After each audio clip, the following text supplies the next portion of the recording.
Salmo 32, comentário bíblico expositivo, Warren W. Wiersbe.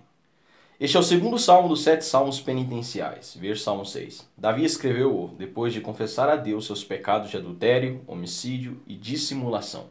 Ver Salmo 51, 2 Samuel capítulo 11 e capítulo 12. Em Salmo 51, 13, Davi fez um voto solene de compartilhar com os outros essa experiência que havia lhe custado tão caro. E este salmo é uma parte do cumprimento de tal promessa.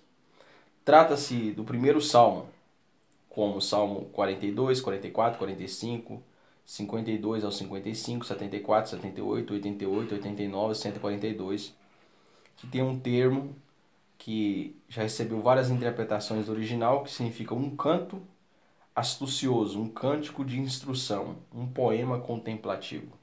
O termo significa instrução e é traduzido dessa forma no versículo 8. No entanto, é possível que esse termo seja uma instrução musical, cujo significado ainda é desconhecido. Este salmo é usado pelos judeus no final da comemoração anual do Dia da Expiação. De acordo com o calendário eclesiástico, deve ser lido na quarta-feira de cinzas. Paulo cita os versículos 1 e 2 em Romanos 4, 7 e 8. Como parte de sua argumentação em favor da salvação exclusivamente pela graça, sem as obras da lei. Neste salmo, Davi fala de 4 fatos básicos sobre o pecado e o perdão que devem ser compreendidos por todos os crentes. Primeiro, a bênção da aceitação, Salmos 32, 1, 2. Em vez de começar com a lista de seus pecados, Davi inicia o salmo com um cântico de louvor para toda a congregação ouvir. A primeira bem-aventurança de Salmos bendiz os obedientes, Salmo 1:1. Enquanto deste salmo aqui, abençoa desobedientes perdoados. Para outras bem-aventuranças, ver Salmos 34:8, Salmos 40:4, Salmos 65:4, Salmos 84:5-12, Salmos 94:12, Salmos 112:1. Em termos cronológicos, sua experiência de perdão ocorreu bem depois de os pecados terem sido cometidos e de ele os ter encoberto por quase um ano. Versículos 3 ao 5. Porém, uma vez que passou a desfrutar da liberdade do perdão, Davi não pôde esperar para proclamar essa bênção. Se temos a aceitação de Deus, não importa o que mais nos aconteça. A iniquidade, em algumas versões, transgressão, versículo 1, refere-se a passar dos limites, a se rebelar contra Deus. Davi conhecia os 10 mandamentos e sabia que proibiam o adultério, o homicídio e a falsidade. O pecado diz respeito a errar o alvo e não viver dentro dos padrões determinados por Deus, iniquidade. Versículo 2, quer dizer distorção, e descreve o que acontece no caráter do pecador. Dolo refere-se à dissimulação. Davi tentou encobrir seus pecados e fingir que nada havia acontecido, mas o Senhor o disciplinou, até ele confessar que havia pecado. Esses termos voltam a aparecer no versículo 5. Perdoar quer dizer remover um fardo. O perdão é retratado pelo bode expiatório no dia da expiação, pois esse animal simbolicamente carregava os pecados do povo para o deserto. Levíticos 16, 20, 22, Salmos 103, 12, João 1, 29. Como Adão e Eva, Gênesis 3, 8, Davi tentou encobrir seus pecados, mas não foi bem sucedido. Trata-se de um expediente que nunca funciona, Provérbios 28, 13. Pois quando Deus cobre os pecados que lhe confessamos, estes são lançados fora para nunca mais serem vistos. Isaías 38, 17, Isaías 43, 25, Isaías 44, 22, Jeremias 31, 34, Miqueias 2, 18, 19, 1 João 1, 7 ao 9. No dia da expiação, o sumo sacerdote aspergia o sangue do sacrifício sobre o propiciatório e, com isso, cobria os pecados que o povo havia cometido. Atribuir tem um sentido de imputar e, neste caso, é usado como um termo de contabilidade que significa colocar na conta, acrescentar ao registro. Quando confessamos nossos pecados, Deus cancela a dívida e a remove de seus registros. Essas dívidas não contam mais, pois Jesus Cristo pagou por elas na cruz, e seu sangue limpa todo o registro, bem como o coração do transgressor. O perdão do Senhor é, sem dúvida alguma, motivo para cânticos. Infelizmente, muitos filhos de Deus não dão o devido valor a essa bênção, segundo a insensatez da impenitência. Salmo 32, 3, 4. Nesta parte do Salmo, Davi conta a própria história e admite abertamente que foi insensato ao tentar esconder seus pecados durante quase um ano. Como disse Charles Haddon Spurgeon, Deus não permite que seus filhos pequem com sucesso.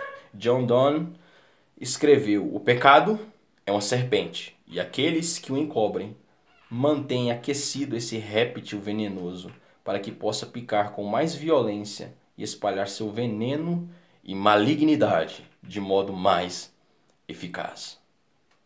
O Senhor disciplinou Davi durante quase um ano e o fez infeliz até que o rei parou de mentir.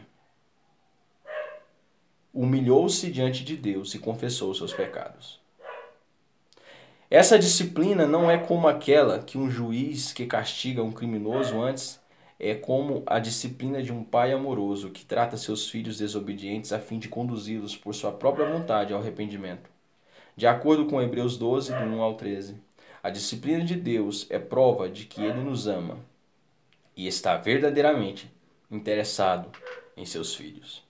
O que aconteceu com Davi durante esses meses tão difíceis? Dentre outras coisas, sua saúde se deteriorou e provavelmente que tivesse cerca de 50 anos de idade quando desobedeceu ao Senhor. Ele tinha 50 anos de idade quando desobedeceu ao Senhor, mas começou a se sentir e a parecer um homem idoso e enfermo. Ao contrário de sua robustez e disposições habituais, as dores constantes por todo o corpo, ver Salmo 51:8, o faziam gemer. A mão de Deus pesava sobre ele, e ao invés de se sentir forte e revigorado, estava debilitado, murcho, como uma planta durante a estação seca, ver Salmos 38:2, ver Salmos 39:10. Não sabemos se o rei sofreu de uma febre que o desidratou. De qualquer modo, sua aflição era intensa, pois sua consciência o acusava. Sua mente estava repleta de preocupações. Quando serei desmascarado? E seu corpo se encontrava enfermo.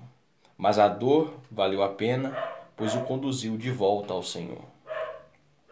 3. O caminho do livramento. Salmo 32, 5, 7.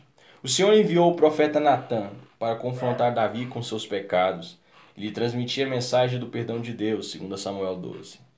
A confissão de Davi, pequei contra o Senhor, foi respondida com a declaração, também o Senhor te perdoou o teu pecado, 2 Samuel 12, 13.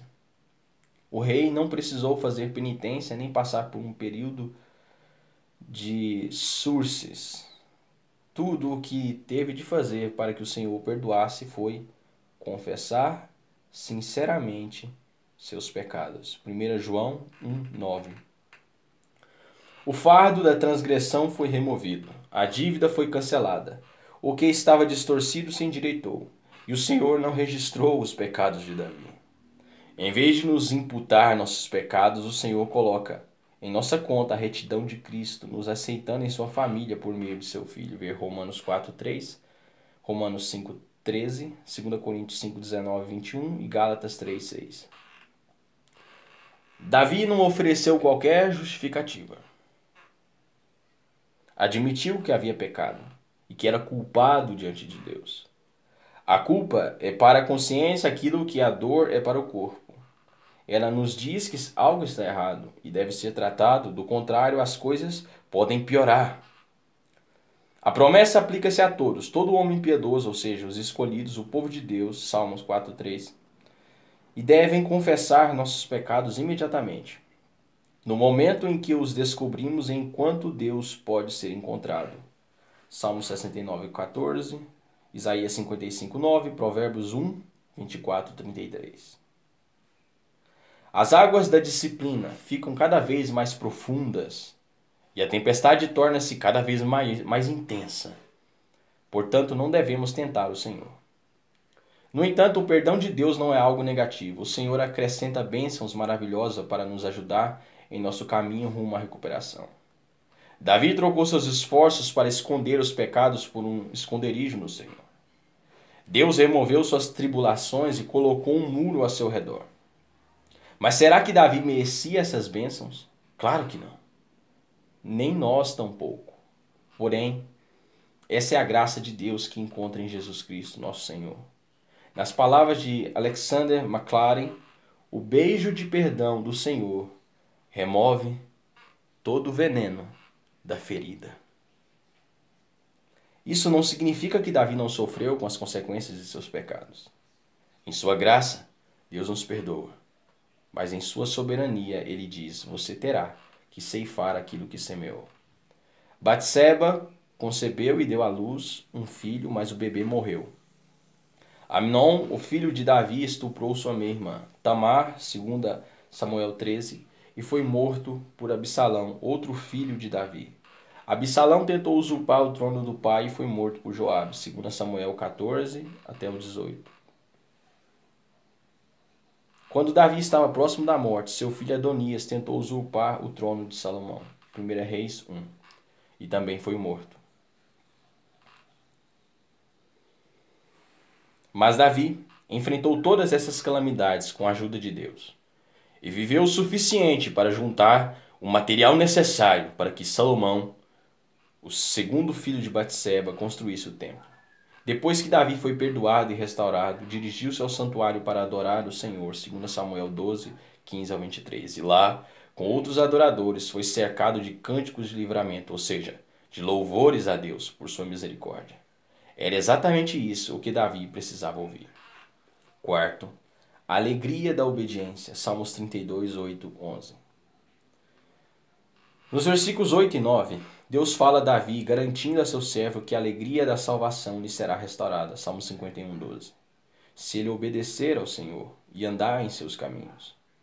O raciocínio incorreto de Davi o havia colocado em sérios apuros, mas o Senhor o instruirá e guiará e o manterá sobre ele seu olhar amoroso. Ver Salmos 33, 18, Salmos 34, 15.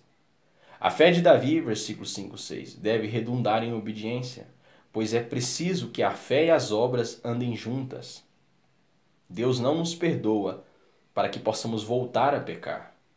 Contigo, porém, está o perdão, para que se temam, para que seja temido. Salmo 134. Contigo está o perdão, para que seja temido. Salmo 130, versículo 4. Ao contemplar Batseba, desejá-la e em seguida cometer adultério e matar o marido dela, Davi acreditou que estava agindo como um homem livre, mas para Deus ele estava agindo como um animal. Somos feitos à imagem de Deus, mas quando escolhemos deliberadamente nos rebelar contra a lei de Deus, decaímos até uma condição que algumas traduções mais antigas da Bíblia chamam de bestial, estúpida. Salmos 92, 6, Salmos 94, 8, Jeremias 10, 8, 14, 21 e que as traduções mais modernas chamam de insensata. Davi precipitou-se impetuosamente como um cavalo e tentou encobrir seus pecados obstinadamente como uma mula.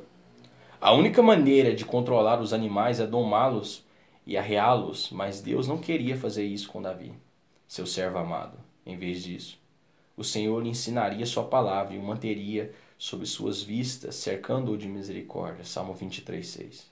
Quando se juntou aos outros adoradores no santuário de Deus, versículo 1 e 2. Davi começou seu cântico com um anúncio jubiloso de que Deus estava perdoado, de que Deus o havia perdoado. Agora, encerra o salmo exortando os outros fiéis a celebrar com ele a alegria do Senhor. Alegrai-vos, regozijai-vos, exultai!